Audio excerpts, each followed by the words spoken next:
All right. Well, I hope everyone is doing well today. This is James in the Giant Economy, and we're going to look at something I know a lot of my fellow investors and friends are jumping into.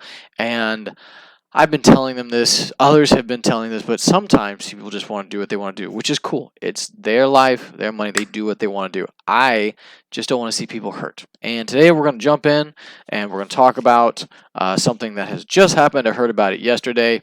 And well, let's just jump in again. This is the video is not to throw shade on anybody in particular, but just to give you a sense of where the market is at, where things are going, and honestly, to really shock you into protecting yourself and your wealth and managing it, and not falling for people who are just adding a bunch of BS to stuff and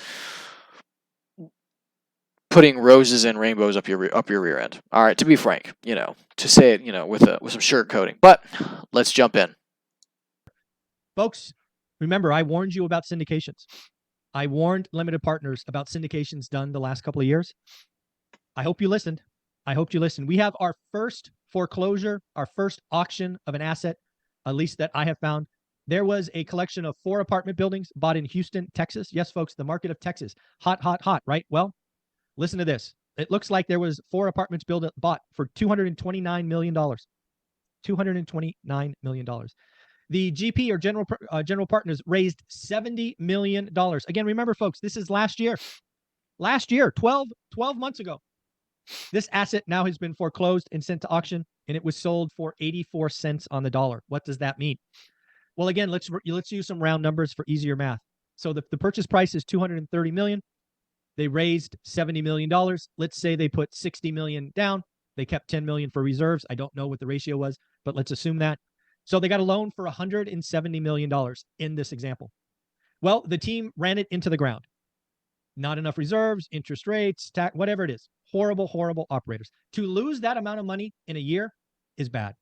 So again, they got a loan for $170 million in this example. It was sold for 84 cents on the dollar. What does that mean? That means the person that bought it got $34,000 off the debt. So what would that be? 136. So they bought this building for 136 million, where the previous idiot team operator bought it for 230. Yes, almost $100 million delta. Folks. All right, so let's take a look into it. Where did I put this? All right, let's jump into it. This guy, I found it on his. I just simply Googled Houston, Twitter Houston syndication loss, and you'll get some stuff going on it. But here he goes. It's happening. If you haven't heard about it yet, Arbor forecloses on $229.3 million worth of multifamily real estate in Houston, Texas. This hits my heart. This is where I'm from. So, and it is Houston, Texas is seen as just kind of a juggernaut in general, financially, because there's not a lot of government intervention. There's not a lot of taxation. There's a saying in Houston that's like, hey, if you can't make it in Houston, just retire, or go teach or something like that. To that note, because there's tons of opportunity, right? So to find that this came up in Houston, Texas, is a bit scary. One of our LPs personally invested as an LP in one of these deals, and his entire investment is gone. I knew about this for months, but wanted to make sure it was certain before I shared. Properties owned less than a year. Details below. So let's click on the details.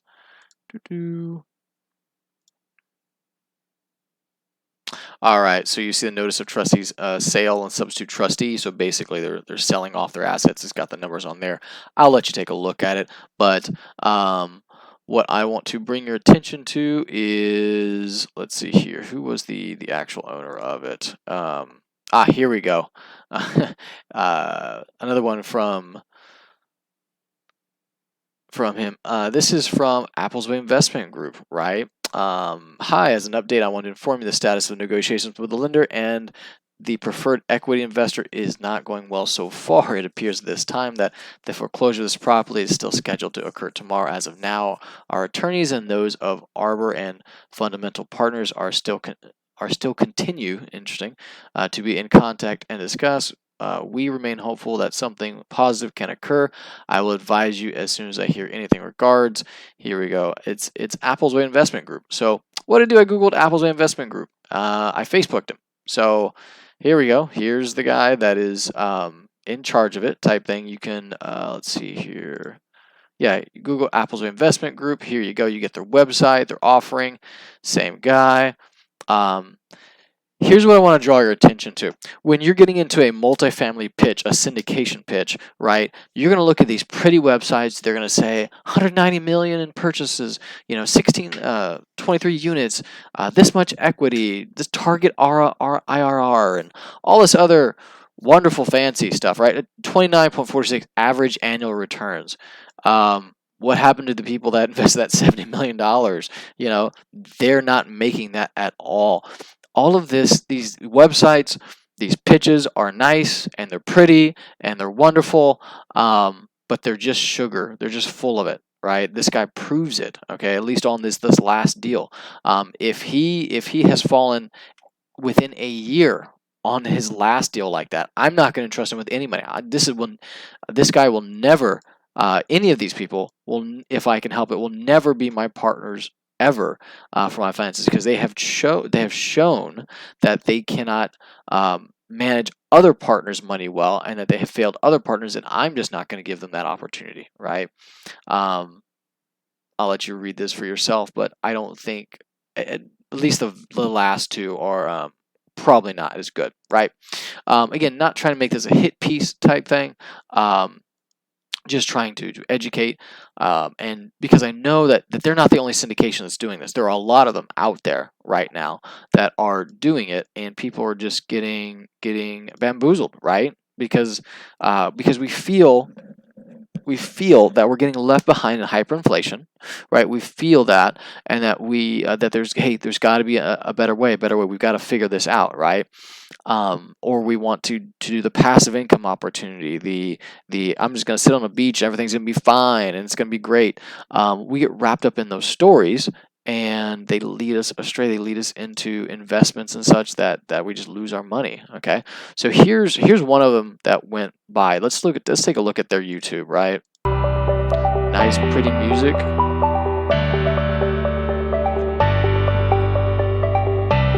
All right, we're gonna speed this up.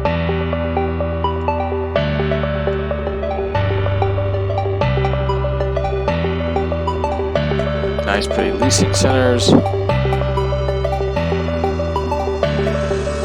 be honest, the apartment complex from the air looks pretty good. Not gonna lie.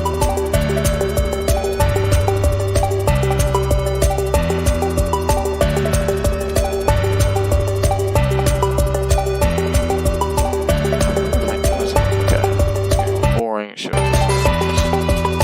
Okay, so it just shows a fancy, cool thing. Oh, here we go. One thing I was going to show you with this guy. So here's one of his 23. Here's what you do all the time. It's mind-blowing. These guys. I learned so much. It was a great weekend meeting new friends and like-minded people learning to raise capital. Get outside your comfort zone, y'all. Gamble it with us, and we'll make you negative $70 million in a year. I also learned a lot about building a fund to take down large real estate investments. Yeah, there were so many great speakers here that spoke from their heart, that spoke from their experiences. Their heart, their experiences, but then show you numbers. One of the best things about coming to Raise Fest is there's a big party that everybody's going to. Yeah. So Hype emotions. Get in there. Give me your money. I got my branding on my hat on. So that's it. The thing about Raise Fest is we get to ride my buddy's truck. Cool. So I'll let you finish the video if you want to, but just don't get caught up in these guys. That's the biggest thing. I want to see where these apartments are actually. Westwood Apartments. I should have looked this up beforehand. I apologize.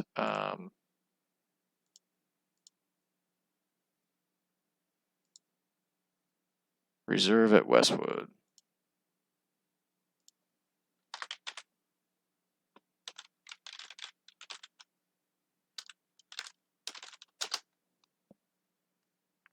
Let's see where in Houston this will be. Okay. Right there. So it's not a bad location, but it's not the best location.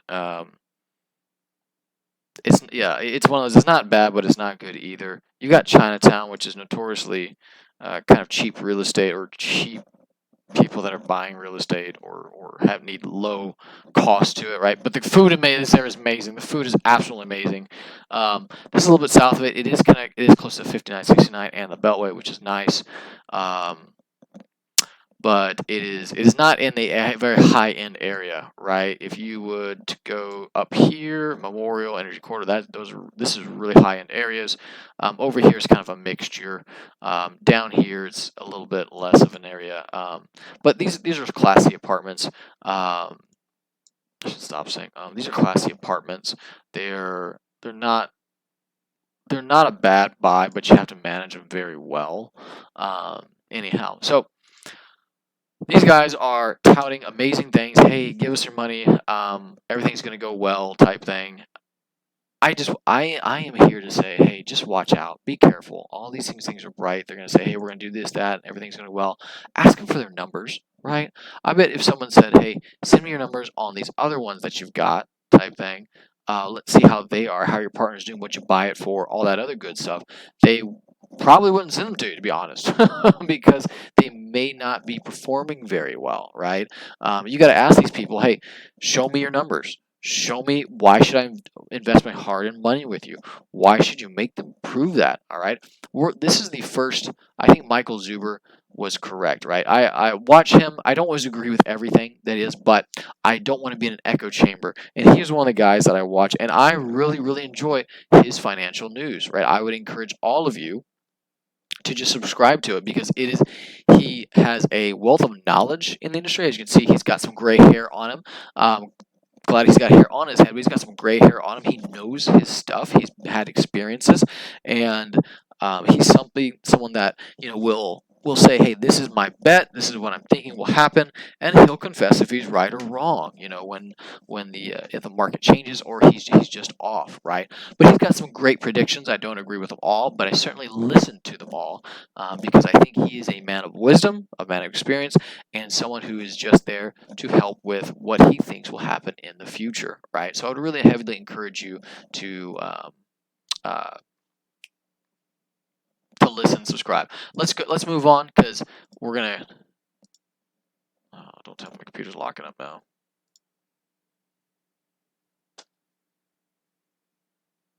All right, this is 1.5x, or sorry, 1.25x.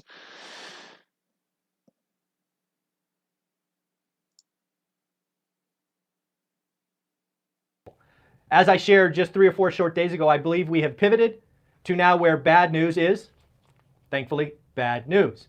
This is how it happens. As you roll over, you get into a tougher economic environment. And again, we had to get here. We had to transition from bad news is good news to bad news is bad news. We had to go there. The only way through hell is to keep on going. And this is a part of the process, and I would argue an important part of the process. Anytime we have an inflection point, it is important. Oh, dang it. About 5 years ago, I drew emojis. It is important. And again, let's talk about what I mean by bad news is bad news. And again, just yesterday, on Sunday, April 9th, CNN ran the following headline. Wall Street says bad news is no longer good news. We have had an investor perspective shift. So again, we were once again ahead of mainstream media. I like it when you and I get to say we were ahead of the mainstream media. But let's talk about bank lending. One of the things that you and I have been poking at, you and I have been waiting for, is post-Silicon Valley Bank. How bad would lending dry up? It's called mortgage origination. One of the things that we've seen in the last 2 weeks of March, post-crisis. First, let's realize a lot of the economic data and the inflation data we get on Wednesday, a lot of it could be seen as pre-crisis, certainly before crisis impact. So some of the data is, I don't want to say irrelevant, but not as clean as we would like. But again, back to bank lending. Bank lending is down $105 billion in 2 weeks. Now, again, $105 billion in the scheme of things is not crazy significant, but it is a trend. It is something that you and I called, and we can expect more of this, not less. Real quick, so he really nailed it on. He talked about good news is bad news and bad news is good news. And what does that mean? Basically, when you have bad news, that is good news, because the Fed, who's controlling, well, not controlling, but heavily influencing things, they will, if bad news is good news, they will help lighten up things or tamp down a bit harder and affect the economy that way. If good news is bad news, that means, hey, they're going to tamp down harder. So in other words, inflation is rising a little more, or something, or new orders are up, or people are spending more. Hey, the Fed is going to that good news will encourage the Fed to tighten and restrict even more, which means good news is bad news. We're transitioning to a point to where he's saying, hey, bad news is generally bad news. Good news is generally good news. So if orders start to go up, or spending starts to go up, that's good news, and that'll be treated that way. But if spending starts to go down, the Fed may not necessarily stop tightening, right? Bad news will be treated as bad news. This is good because this is the next step in getting back to, and I'll show you at the end where I think we're at in some charts, or one main chart. But I think this is where we are at in getting to a balanced economy, right? Right now, our economy is full of sugar. We get just a ton of money going everywhere, like we saw in the previous bit. People are just handing money away, right? Because of fears or FOMO or whatever, and they're going to take a huge loss on it. Also, he talks about banking. Lending starting to slow down. That billion, to me, it seems like a lot, but in the world of banking and finance, it probably, as an aggregate, is not a lot. But it's the start, it's the tipping point, and that's what I want you to pay attention to. Bank lending will get tighter. Yes, I know rates may be coming down, but as I've told you many times over the last 3 or 4 years, watch the housing market and watch the lending market. They are two different things. Lending is going to get tighter. Yes, you might be able to get a mortgage rate at 5.5%, but can you qualify? Can you find a lender? Things of that nature. So, and it's going to get worse. This is what I'm telling people when people say, hey, buy, and this is where Michael and I disagree a little bit. When people say buy, real estate always goes up, if given time, etc. Hey, I don't agree with them on the surface. Those things are true, but in every I don't want to say deceit or anything, but in what they are holding to is at the time of an economic downturn, that is the best time to buy, right? So if you're buying right now, and let's say we have an economic downturn in the next 12 to 24 months, right? And lenders get stricter, and they say, hey, you bought at the high, you had a great interest rate, you got 3.5%, 3.5% interest rate. That's great, especially right now. But the issue is, that house when you bought it was worth $300,000, and now it's worth $200,000. Well, you have a negative 100 net worth, right? Or maybe 80,000 because you put 20,000 down, or whatever, right? You have a negative net worth, and banks take that into consideration when they give you new loans, okay? As he said, lending standards, lending requirements will change. They change all the time. But in a more downturn of a market, they're going to get really strict. And when you're in the mindset of, hey, I'll just go get a loan when the downturn comes, that may not be there for you.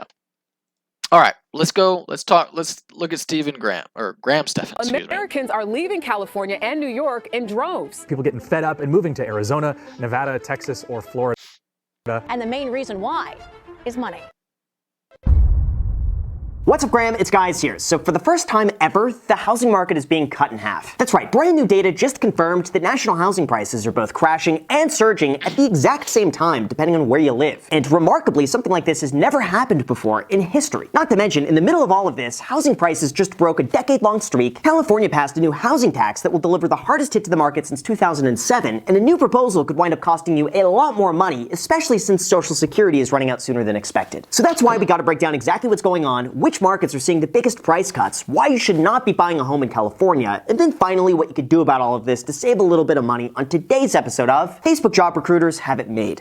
All right, so Graham Stephan, he's done really well for himself. I think YouTube is his biggest gross income. But when someone like he says, hey, don't buy a home in 2023 and et cetera, I like to pay attention. I like to listen and say why. So he'll go into the reasons why, but he does bring up some really great points. I want to expound on that. We're in this weird economic situation, right?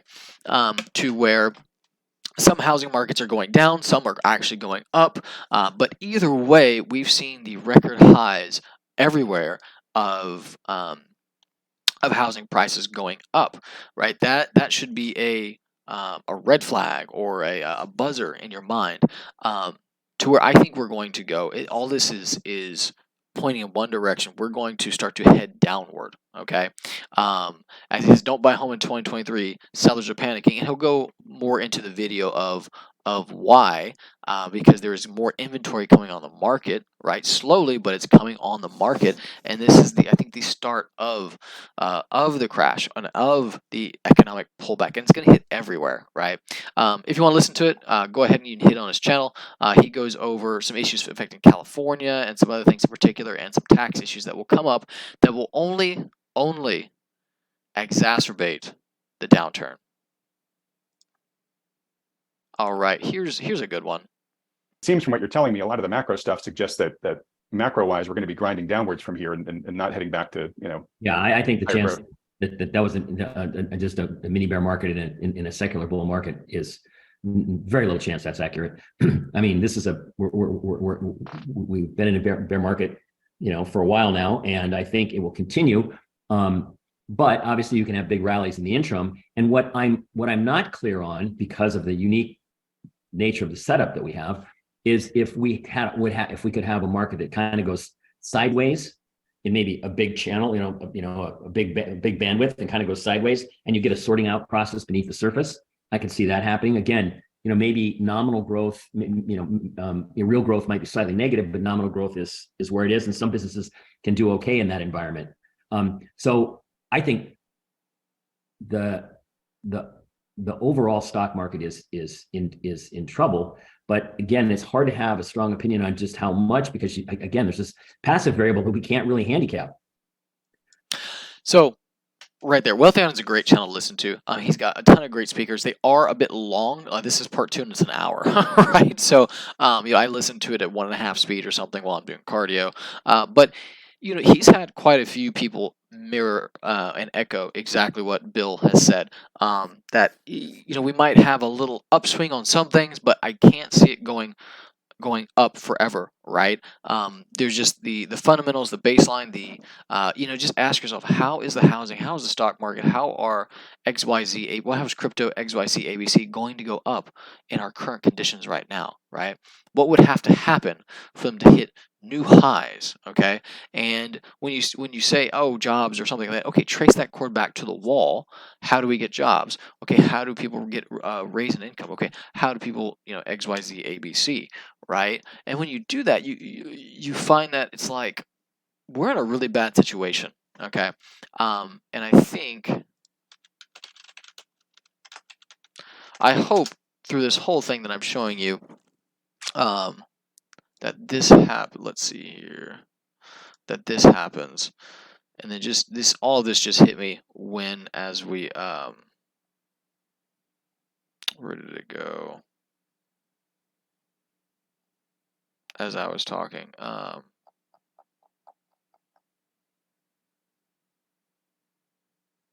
I'm looking. I should have brought the chart up.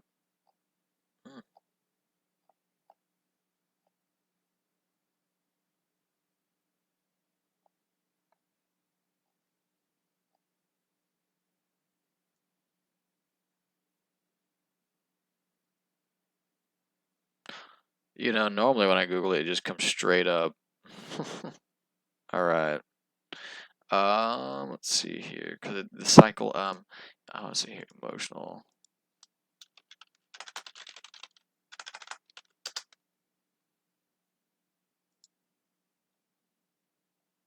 Here we go. All right. This is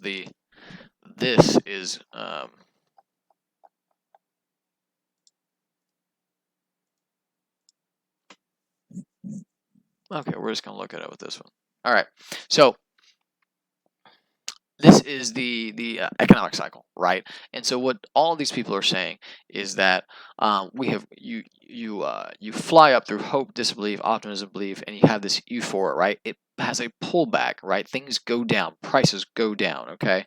And then we come up again, and then we fall again, and it comes through. We have a negative economic cycle, a downturn, a recession, depression, etc., and then we eventually cycle back through and come up. And then we have higher highs, right, and higher lows. Okay, we have, as I say, a contraction and expansion cycle, and depending on where you're at, it's important to know when you're investing where you're going to put your money, right? I think it was Warren Buffett or Charlie Munger that said, if you have an A operator, an A person, and a C person and a C operator and an A market, okay, as in the best market and an average operator, who wins? The market. Okay, if you have an A operator, the best business person that you could have running that, and you have a C market, who wins? The market, right? It's in the macro section. When everyone's trying to sell their house, when everyone's trying to sell Bitcoin, when everything, it's just going to pull prices down. And as investors, as people who invest their money or put their money into partnerships and deals, we want our funds to grow and to become more with it. We will not put it into something that is going to fall in value, right? So what each of these people are saying, Grant Stephan, through the One Rental at a Time, Michael Zuber, and through Wealthion's guess, is that I think that we have come through here. Like this was around 2019. We had 2020. 2021 was the height, and I would say Q1 of 2022 as well. And then it started to come back down. We through 2022 and maybe the tip of 2023, we went down, both the stock market and housing too. Housing prices kind of fell down a little bit, right? And what did people tell you? They said, hey, it's just correcting to 2019 prices, okay? Well, they actually started to go up a little bit as rates went down. So we are at this complacency stage, this little shoehorn up that comes up, and then I think we're about to tip in and we're just about to head down, right? We're about to go down, down, down. And everything shows me that this is what's happening, right? Everything from, I don't know if I'm going to communicate this right. Everything from when people are saying, "Hey, real estate always goes up." That's this huge amount of optimism, right? This euphoria. Hey, real estate only goes up. Buy now. Buy. To the stock markets and everything like that. It just seems that we've hit this shoehorn, and I think the next shoe to drop is going to push us down, and then we'll have certain rallies that come up and go down, rallies that come up, go down, rallies that come up, and down here is really where you want to buy. Okay, the panic, shit, everyone else is selling, I need to get out, right? Capitulation, I'm getting 100% out of the markets, I can't afford to lose more, and people get angry, and this is where, like, some riots can start, some pretty bad stuff, right? And then it kind of comes up, and people are still in a little bit of disbelief, and they come up to hope, and you have what we've had in the last 10, 12 years, this huge rally up. These guys can come, it could be a few years, typically, maybe more. What others are saying, including Jamie Dimon at JP Morgan, is this next stretch, this could be 5 to 10 years. That is scary. Let's say you invested here at the top, right around here, and prices for everything fall down to about what they were in 2012, let's just say. And it stays that way between 2012 and 2014 prices for like 5 or 10 years. People are getting discouraged. People are going to get stuck. It's going to be a madhouse. So protect yourself now. Start to put yourself in a position to take advantage of this. And this is why I'm so big on oil and gas right now, is because it gives a monthly payment to you. There's no liability, right? So when the stuff hits the fan and people lose their jobs and people stop paying rent, well, you're going to have to foot that bill. And yeah, you can evict them, but that takes time. And not only that, but evicted people don't leave the house looking really nice typically. Okay, you got to pay into it, and those are going to become a lot of expenses especially when everything else is due. And you have people who are LPs that are losing your money, that are in syndications that you're an LP to, that are literally losing your money for you, not making more. So I'm going to get off my soapbox. I'm going to get off this rant. But if you have any questions on investing in energy right now, let me know. Give me a contact. I will show you my numbers. Get on my email list. I will show you my numbers. I am very open about, hey, this is how much I make. This is what I put in, etc., etc. I do the math for you. There are ones that are doing amazingly well, and ones that I'm just going to have to be patient on for them to work. And I show you everything in the in-between. So if you're interested in that, if you're interested in just taking a look under the hood, maybe looking at another asset class, give me a call, contact me. But one way or the other, protect yourself. Like, make sure you know these things are coming. Make sure you can prepare for it. One of the things that Bill said is like, hey, that they say in this is that, hey, if you don't know what you're doing, you don't have time, or you are new to this economic cycle thing, or just unsure, if you don't feel like you're a pro, cash is a good place to hold a good portion of your net worth, right? And just wait it out, just hold cash, wait it out, and then scoop it up when it's down here. And the hardest thing about that is patience, right? As they say, investors, there's some times to invest, there are times to divest, and there's times just to go play golf, right? I think we're in the stage of divesting should have been done right around here, around between 2020 and 2022, maybe early 2023, right? That's when divesting should have been. And this is the just chill and go to golf phase, right? And this is the reinvest phase. I think we're here, and I think a lot of people are going to get hurt, and they're going to see it in the next 6, 12 to maybe 24 months, depending on what the Fed does and everything, right? There's a lot of variables that go into this, but all right, that is it for me today. Hope you guys have a wonderful day. Hope this educated you and just gave you something to think about, right? Whether you agree, disagree, let me know in the comments, like and subscribe, or just tell me to shut the blank up, and I'll see you tomorrow.